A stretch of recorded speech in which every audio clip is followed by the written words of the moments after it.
Analisa Falas. Analisa Falas. Analisa Falas Pas FM bersama saya Fahmi Andrian dan saya sudah tersambung bersama Nurul Kalbi Bahrun, Vice Branch Manager PT Kontak Perkasa Future Surabaya. Halo, selamat pagi Mbak Nurul. Selamat pagi Mas Fahmi. Apa kabar Mbak Nurul? Alhamdulillah baik Mas Fahmi. Baik ya, rupiah kita yang masih kurang baik kayaknya. Iya, rupiah. Tapi lumayan lah ya. Iya, oke. 14.400, apa yang terjadi pada rupiah kita mungkin untuk di hari ini Mbak Nurul reviewnya? Oke, untuk nilai tukar rupiah berpotensi hari ini melanjutkan tren penguatannya pada hari ini setelah berhasil berada di zona hijau pada perdagangan sebelumnya Mas Fahmi. Dan kemungkinan masih akan bergerak cukup fluktuatif, cenderung menguat pada perdagangan hari ini melanjutkan tren kenaikan kemarin yang ditutup menguat 10 poin atau di 0,07% di level 14.397 per dolar Amerika Serikat. Oke, untuk yield obligasi Amerika Serikat yang fluktuatif ini juga membuat rupiah sukses menguat kemarin, Mas Fahmi. Pergerakan yield tersebut masih akan mempengaruhi rupiah hari ini, dan kabar baiknya yield treasury ini hari ini turun lagi ke 3,3 basis point ke level 1,6048%. Nah, meski berada di level tertinggi dalam 1 tahun terakhir ini terjadi karena ekspektasi pemulihan ekonomi negeri pemasok tersebut yang lebih cepat dari prediksi serta kemungkinan melesetnya inflasi. Seperti itu Mas Fahmi. Oke, baik. Mbak Nurul, kalau kita berpindah ke mata uang euro maupun pound sterling sendiri, seperti apa nih reviewnya? Oke, untuk pound sterling ya, pound sterling sempat ditutup turun di bawah 1.3775, level terendah sejak awal Februari kemarin karena menguatnya dolar Amerika Serikat yang mendapatkan dorongan naik jelang testimoni Powell sebelum akhirnya berhasil naik kembali ke level 1.3792.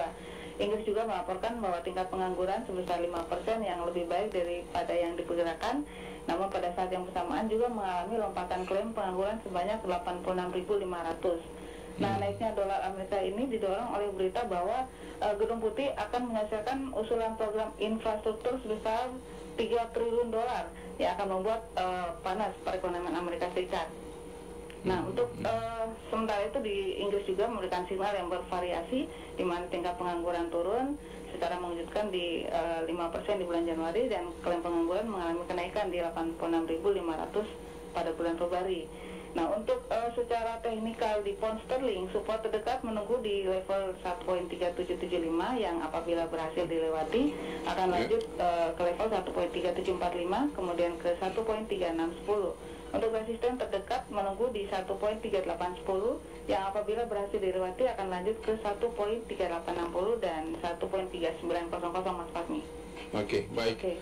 Mungkin sedikit review mengenai gold atau emas ya sendiri, Mbak Nurul. Kita melihat pergerakannya juga cukup volatilitasnya tinggi ya, sempat menurun dan sempat menaik lagi. Apa yang terjadi nih dengan emas, dengan situasi sentimen dari Amerika sendiri, Mbak Nurul? Iya. Untuk sentimen terhadap logam mulia emas itu masih cenderung bullish Mas Fahmi untuk pekan ini. Namun sampai kemarin harga emas ini masih belum menunjukkan pergerakan yang berarti. Pada pekan kemarin turun 0,1% ke level 1.736 per troy ounce sejak akhir Februari kemarin, di mana cenderung berada di level psikologi 1.750 per troy ounce. Nah, penurunan harga emas ini terkait dengan kenaikan yield atau tingkat imbal hasil obligasi pemerintah Amerika Serikat, terutama tenor jangka panjang dan prospek pemulihan ekonomi global.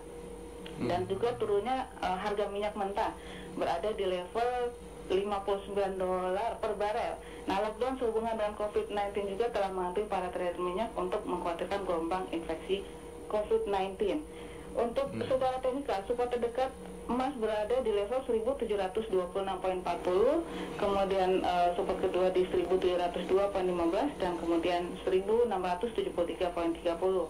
Apabila menuju ke atas atau resisten terdekat menunggu di level 1747 yang apabila berhasil dilewati akan lanjut ke level 1754 dan kemudian 1775 Mas Fahmi. Baik, kalau kita kembali ke rupiah, prediksi dan untuk hari ini, rupiah ini akan bergerak pada range level berapa? Untuk rupiah, secara indikator stochastik sudah mulai keluar dari wilayah jenuh atau overbought, dan apabila menembus melewati moving average 200 akan berada di kisaran 14.350 sampai 14.340 dolar. Namun kalau tertahan di atasnya akan berisiko melemah ke level 14.460 hingga 14.470 dolar per Amerika Serikat. Baik, kalau begitu terima kasih banyak atas waktunya Mbak Nurul. Selamat pagi dan sukses selalu untuk Anda. Baik, terima kasih Mas Fahmi, selamat pagi. Demikian Mitra Bisnis Analisa Falas bersama Nurul Khalbi Bahrun, Vice Branch Manager PT Kontak Perkasa Future Surabaya. Saya Fahmi Andrian. Mitra Bisnis, segala bentuk investasi memiliki resiko. Untuk itu Mitra Bisnis, pahami resikonya sebelum berinvestasi.